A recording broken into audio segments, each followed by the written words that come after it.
Julio 8, miércoles. El pueblo elegido.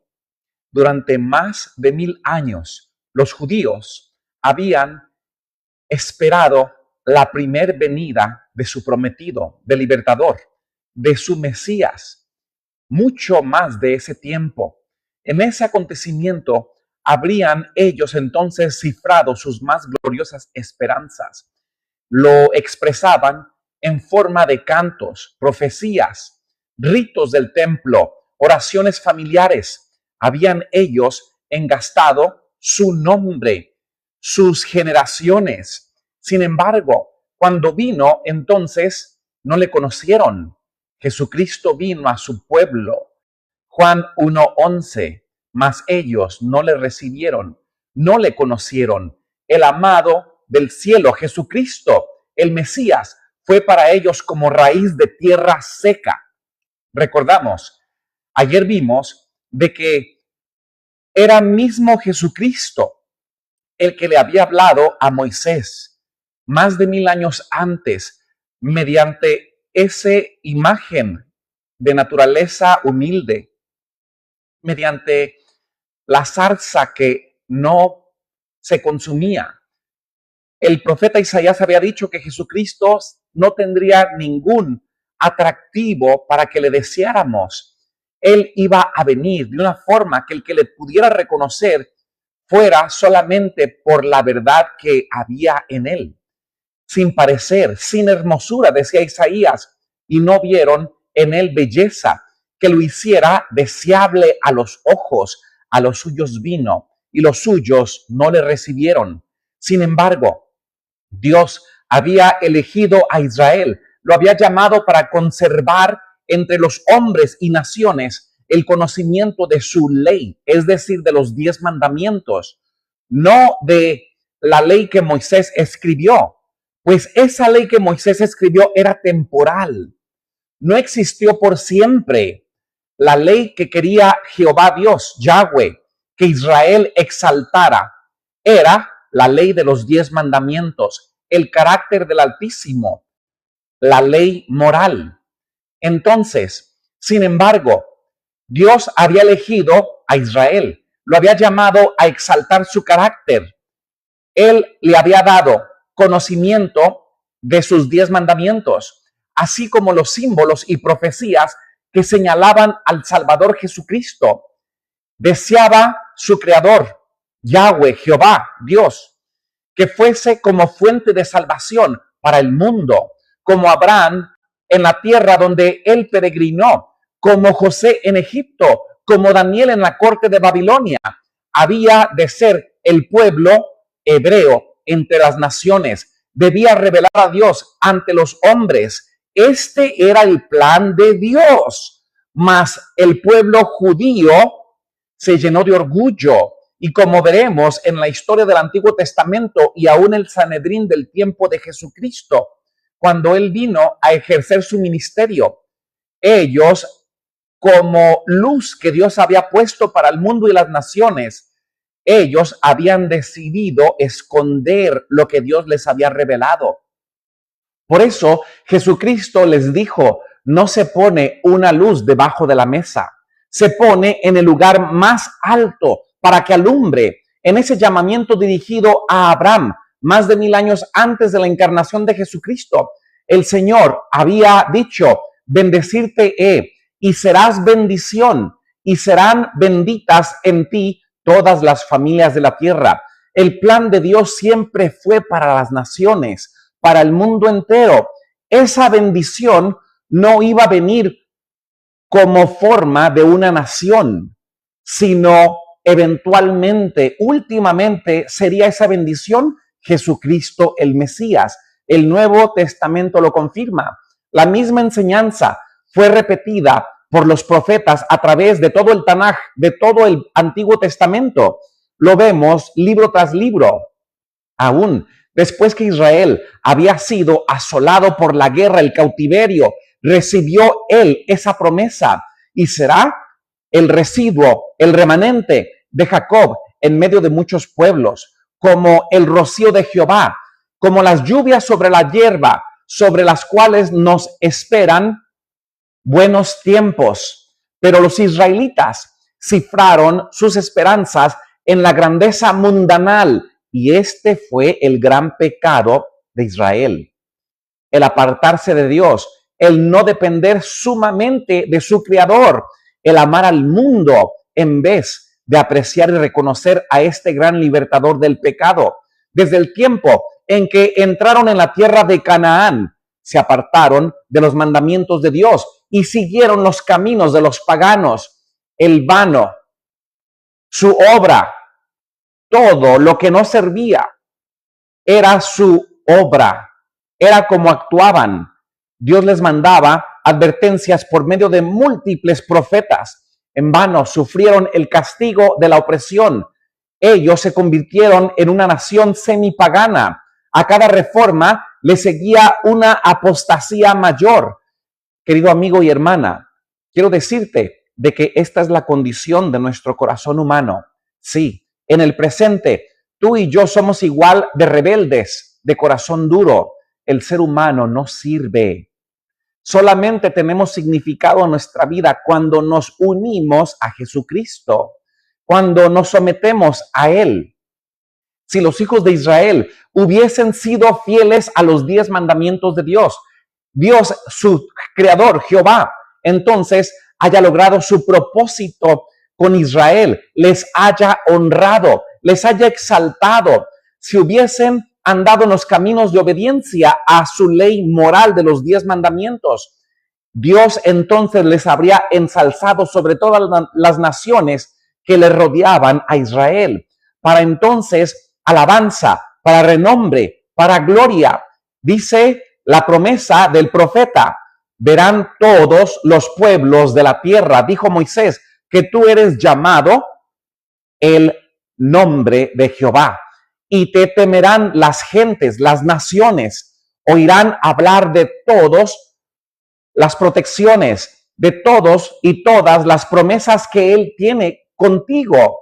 Pero por causa de tu infidelidad, hablando de Israel, dijo el profeta, el propósito de Dios no se podía realizar sino en medio de continua adversidad, apostasía, pecado, sangre, espada, hambre y humillación. Ahora fueron llevados en cautiverio a Babilonia, dispersados por las tierras. Hace 2 meses cubrí todo este hilamiento de las escrituras. Aquí en el canal lo puede ver. Por tierras de paganos fueron llevados. En la aflicción, muchos renovaban su fidelidad al pacto con Dios. Ese pacto eran los 10 mandamientos.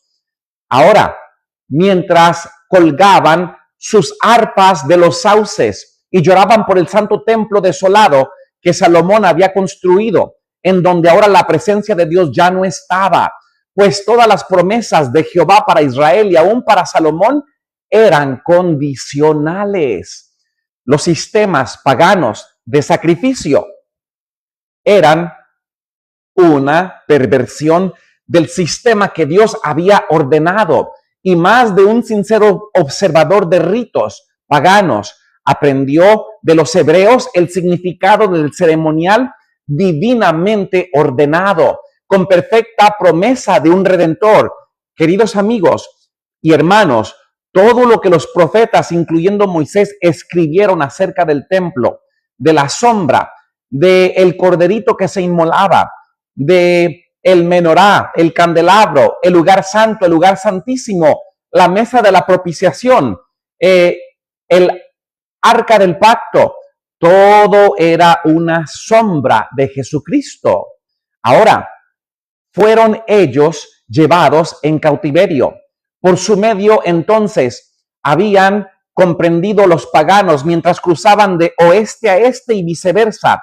Y ellos preguntaban, y se les revelaba la verdad y los misterios del simbolismo en el santuario. Ellos podían ver por la fe de que el mundo recibiría a un libertador del pecado, es decir, a un verdadero Cordero de Dios que quitaría el pecado del mundo. Juan 1:29. Muchos de los sacerdotes sufrieron persecución. No pocos perdieron la vida al negarse a violar el sábado. No el sábado de las 7 fiestas judías, no el sábado que tenía que ver con lunas nuevas. Ese sábado ya no está vigente en la Biblia. Fue clavado en la cruz, Colosenses 2, 14 al 17. Ese sábado era temporal, ese sábado era una sombra. El sábado, el día de reposo, el que se refiere en este contexto, era el sábado, el día de reposo que Jehová Dios escribió y dio con su boca, y no Moisés, el que todavía permanece en este día, el cuarto mandamiento de la ley moral de los 10 mandamientos de Dios, que es una ley diferente a la ley mosaica, levita, ritual, ceremonial, judaica. Son diferentes. Ahora, muchas personas habían sido perseguidas en el antiguo Israel por rehusarse quebrantar el día de reposo del séptimo sábado de cada ciclo semanal, que está en el cuarto mandamiento, y a observar entonces todo lo que Dios mandaba, la idolatría, respetar a sus hermanos, que era parte de los 10 mandamientos. Entonces, por el cautiverio babilónico, los israelitas fueron curados eficazmente de la adoración de las imágenes. Es decir, aprendieron temporalmente su lección. Ellos tenían imágenes esculpidas, sí, antes del exilio y cautiverio babilónico. Durante los siglos que siguieron, ellos sufrieron por la opresión de enemigos paganos, hasta que se arraigó en ellos, en los judíos, la convicción de que su prosperidad dependía de la obediencia a los 10 mandamientos de Dios. Pero en el caso de muchos del pueblo, la obediencia no era impulsada por el amor. El reino de Dios quiere que nosotros le sigamos por el amor, pues Dios es amor. No llegaron a ser luz al mundo, sino que aislaron esa luz que era Jesucristo, Juan 14, 6, esa luz que eran los 10 mandamientos, Salmo 119, y tu palabra es verdad. La aislaron del mundo. Entonces, pararon de poner a Dios en medio para alcanzar la grandeza nacional. No llegaron a ser la luz que su Creador les había instruido que fueran. Habían entonces, a fin de reunir la tentación de la idolatría, tenían ellos que superar esta gran prueba, poner a Dios en el centro y primero. En las instrucciones dadas por medio de Moisés, Dios había impuesto restricciones a su asolación, que fue llevado por medio de los caldeos y que tenía que ver también con relacionarse con paganos, con paganismo, con idolatría. Pero esta enseñanza había sido falsamente interpretada, estaba destinada a impedir que ellos se conformasen a las prácticas de los paganos, pero la usaron para edificar un muro de separación entre Israel y todas las demás naciones. Es decir, dijeron, no podemos mezclarnos con las otras naciones, porque por ese pecado nos llevaron a Babilonia exiliados, y ellos fueron a un extremo, y ellos entonces consideraron a las otras naciones como inmundas, como goyim, como perros, como inmundos, como no dignos de ser tocados, ni dignos de ser hablados. Después entonces de regresar de Babilonia, dedicaron mucha atención a la instrucción religiosa por todo el país. El pueblo de Israel se erigía sinagogas en las cuales los sacerdotes y escribas explicaban la ley. Esta ley también aplica a la ley del rollo que Moisés escribió, que era temporal, que fue clavada en la cruz. Colosenses 2, 14 al 17. Pues esa ley era una sombra del Cordero que era inmolado hasta que Jesucristo viniera a dar su vida en el madero. Año 31 de nuestra era. Hasta ese entonces fue anulada, quebrada, quitada, expiró la ley mosaica. Seguimos hablando con esta tarde el pueblo elegido. Este pueblo elegido tuvo su tiempo máximo, su culminante episodio e historia antes de Jesucristo, pues la muerte de Jesucristo marcó una era final para el que era antes pueblo elegido. Ahora, por todo ese país se erigían centros de adoración, sinagogas, escuelas de sacerdotes. Escribas explicaban la ley. Se establecían escuelas donde entonces también se profesaba enseñar los principios de la justicia juntamente con las artes y las ciencias, pero estos medios se corrompieron. Es decir, el Sanedrín judío, los herodianos, escribas, fariseos, habían corrompido una gran parte de la verdad que Dios les había dado. Habían obscurecido el carácter de Dios. Por eso era necesario que la gloria del Padre Creador, por medio de Jesucristo, viniera a mostrar el verdadero carácter del Padre. Pues el Sanedrín judío había corrompido esa imagen de nuestro Dios Creador. Durante ese cautiverio del año 605 antes de Cristo al año 539 antes de Cristo, esos 70 años que habían estado exiliados en Babilonia, ellos, el pueblo que era elegido Israel, había recibido ideas, costumbres paganas. Estas costumbres habían penetrado a lo ceremonial, a lo religioso. En muchas cosas se conformaban a las prácticas de las idolatrías. Es decir, aún en el tiempo que Jesucristo vino y caminó en este mundo, el Sanedrín tenía paganismo en su judaísmo. Al apartarse de Dios, los judíos perdieron de vista mucho de lo que se enseñaba en el ritual. Ese ritual donde se inmolaba el cordero que simbolizaba a Jesucristo, ellos aún lo corrompieron. No era 100% lo que Dios les había mandado. Ese ritual era una sombra del verdadero sacrificio que Jesucristo vendría a dar. Ese ritual había sido instituido por Cristo mismo. Medite en esto. Jesucristo mismo es preexistente a su encarnación en la tierra. Toda la palabra de Dios lo muestra. Todo el Torá lo muestra. Todo el Tanaj, las escrituras, el Antiguo Testamento muestran la preexistencia de Jesucristo.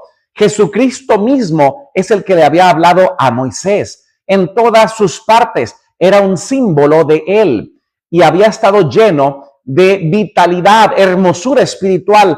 Ese ritual, esa sombra de la inmolación del cordero, el tabernáculo, el primer templo, el segundo templo, era una sombra de lo que Jesucristo vendría a hacer. Pero los judíos perdieron de vista ese significado espiritual. En sus ceremonias se aferraron a las formas muertas. Y escuche, amigo y hermano, amiga y hermana, el judaísmo del presente está igual. Si no es que está peor. Está lleno de formalismo muerto, sin Jesucristo.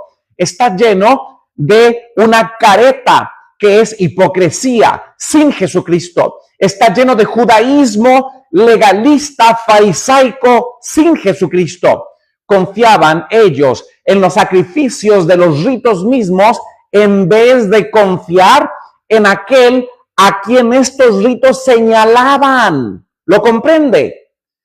Ellos confiaban en la rutina en vez de lo que significaba la rutina, que por 1500 años ellos practicaron la sombra de los ritos, las cuales quedaron clavadas en la cruz. Colosenses 2, 14 al 17, a fin de reemplazar entonces lo que habían perdido. Los sacerdotes rabinos multiplicaron los requerimientos de su invención y cuanto más rígidos se volvían esos requerimientos, tanto menos el amor de Dios manifestaban. Es decir, entre más religiosos se creían en el tiempo de Jesucristo, más hipócritas eran. Entre más santos se creían, más huecos eran sin Jesucristo. Entre más piadosos se creían, más sepulcros blanqueados eran. Su corazón estaba amargo, no tenían el gozo del Espíritu Santo. Por eso cuando Jesucristo vino, se encontró con 1000 leyes de lo que podía hacer y no podía hacer. Y Jesucristo dijo, misericordia quiero y no sacrificio. ¿Usted lo recuerda? Mediante entonces su santidad falsa, La multitud veía sus ceremonias, mientras que su corazón del Sanedrín, herodianos, fariseos, escribas, estaban llenos de orgullo, de hipocresía. Y un buen ejemplo es la parábola, uno de muchos, la parábola que Jesucristo dio acerca de el publicano y el fariseo. En el tiempo de Jesucristo había idolatría en Judá, en Israel. Esa idolatría era interna, era el orgullo propio que sacó a Lucifer del cielo. Ahora, con todas esas minuciosas y gravosas órdenes humanas, tradiciones hechas por el hombre, era imposible guardar los mandamientos que Dios había dado, su santa ley de las 10 ordenanzas. Los que deseaban servir a Dios trataban de observar, de seguir los preceptos rabínicos. Vea, más allá de honrar lo que estaba escrito.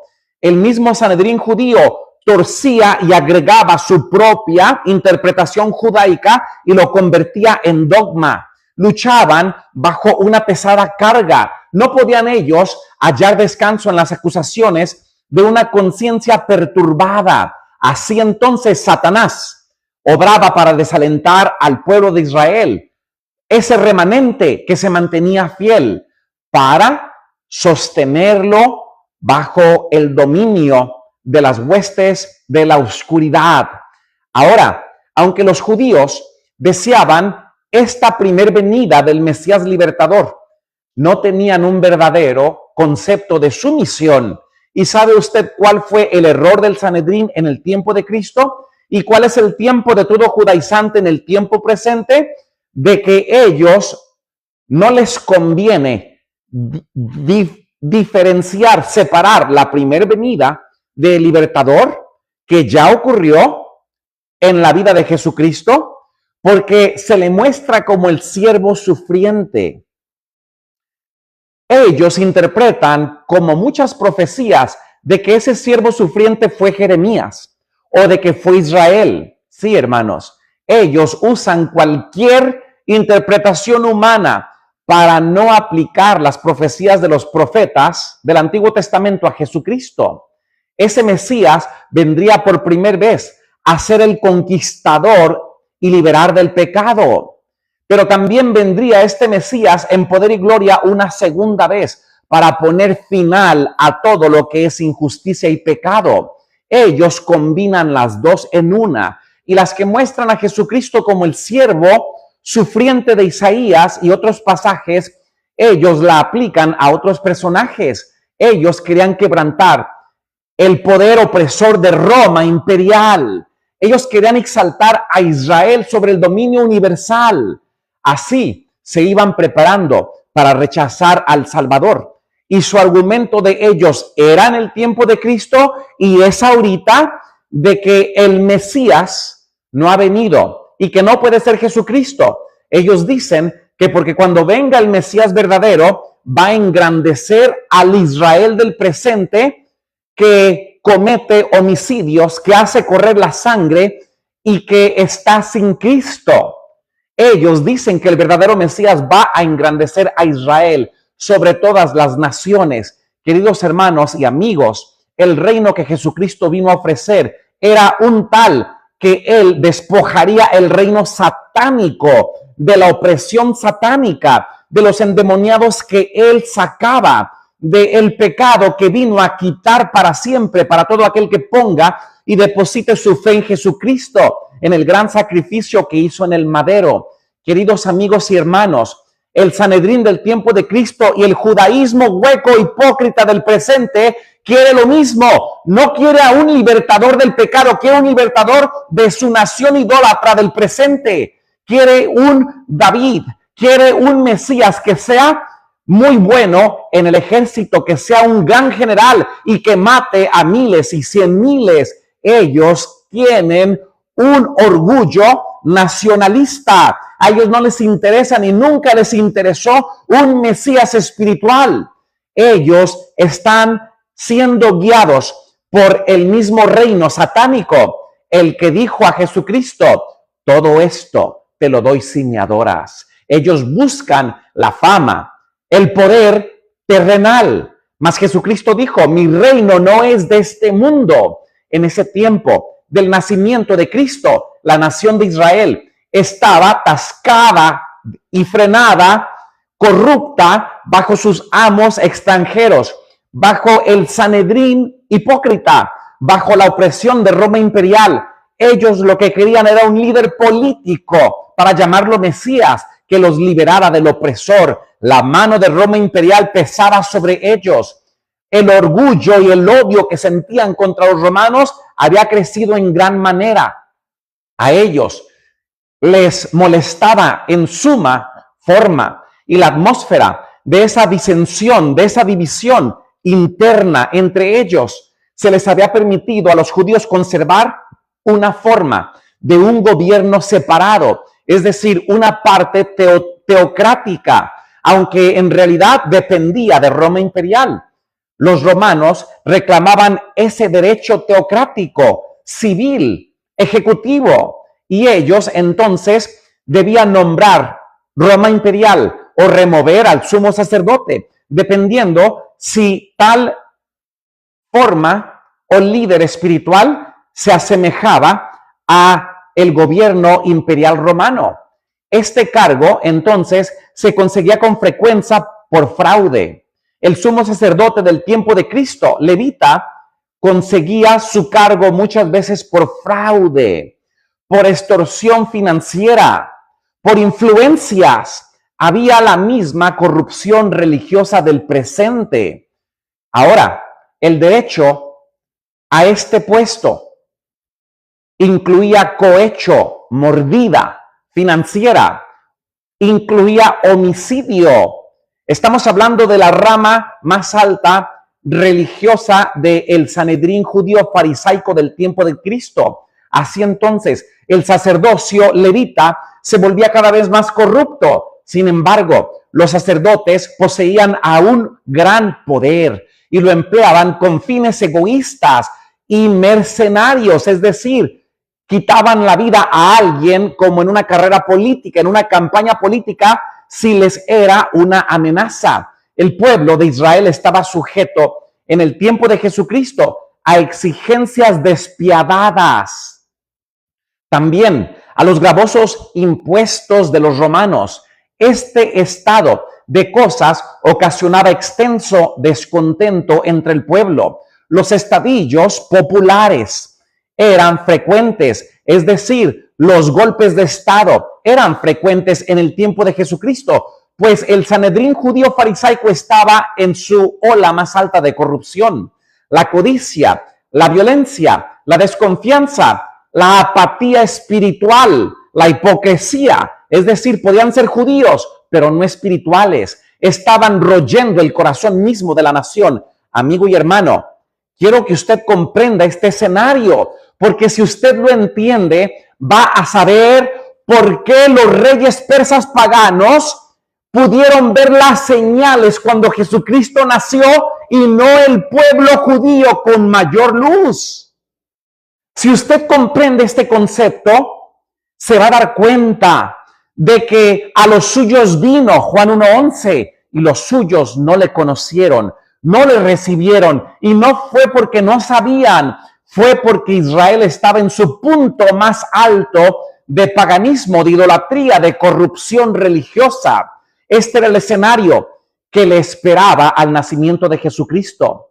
Jesucristo, como el Mesías libertador, pasó desapercibido por una nación que tenía mayor luz que todo el mundo acerca de esta venida del libertador del pecado. El odio a los romanos, el orgullo nacional, espiritual, inducían a los judíos del tiempo de Cristo a seguir adheriéndose, queriendo afanarse rigurosamente a sus formas de culto. Esas formas de culto del Sanedrín del tiempo de Cristo decían que un liberador y líder solamente podía ser un liberador político, inteligente, en las ramas del ejército. Los sacerdotes trataban de mantener una reputación de santidad, ardiendo ellos en la fama nacional, en el judaísmo, en lo hueco, atendían ellos de una forma hipócrita todo lo que apuntaba a Jesucristo, las sombras de los ritos. El pueblo entonces, en sus tinieblas y opresión, los gobernantes sedientos de matar al poder romano en el tiempo de Jesucristo, anhelaban la venida de un liberador político, material.